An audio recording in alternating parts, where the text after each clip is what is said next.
पिछले साल कोरोना की दूसरी लहर के दौरान कई परिवारों को शादी के कार्यक्रम जो है वो कैंसिल करना पड़े थे।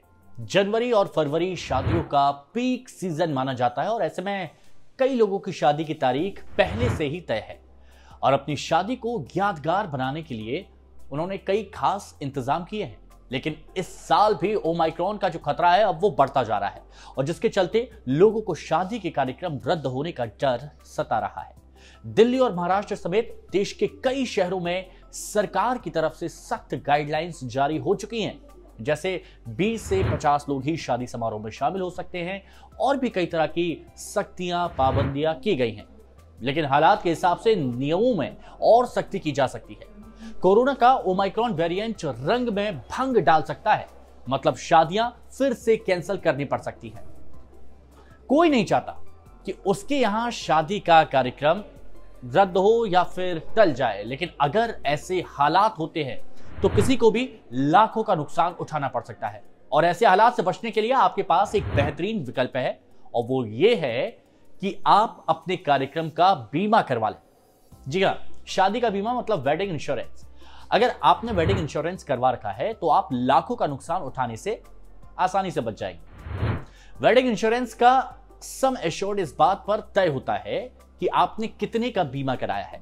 वैसे तो प्रीमियम आपके इंश्योर्ड राशि से सिर्फ 0.7% से लेकर 2% तक ही लगता है।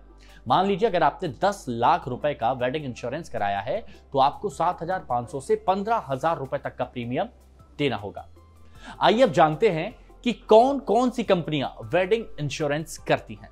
तो वैसे तो कई सारी कंपनियां हैं जो वेडिंग इंश्योरेंस करती हैं, लेकिन दो बड़ी कंपनियां ICICI लोम्बार्ड और फ्यूचर जनरली का वेडिंग इंश्योरेंस ऑनलाइन आसानी से खोजा जा सकता है और खरीदा जा सकता है। इन दो के अलावा बजाज अलायंस की इवेंट कैंसिलेशन इंश्योरेंस पॉलिसी में भी इसका प्रावधान है। वेडिंग इंश्योरेंस शादी के रद्द होने से लेकर आग लगने या चोरी के चलते हुए नुकसान के मामले में कवरेज प्रदान करता है।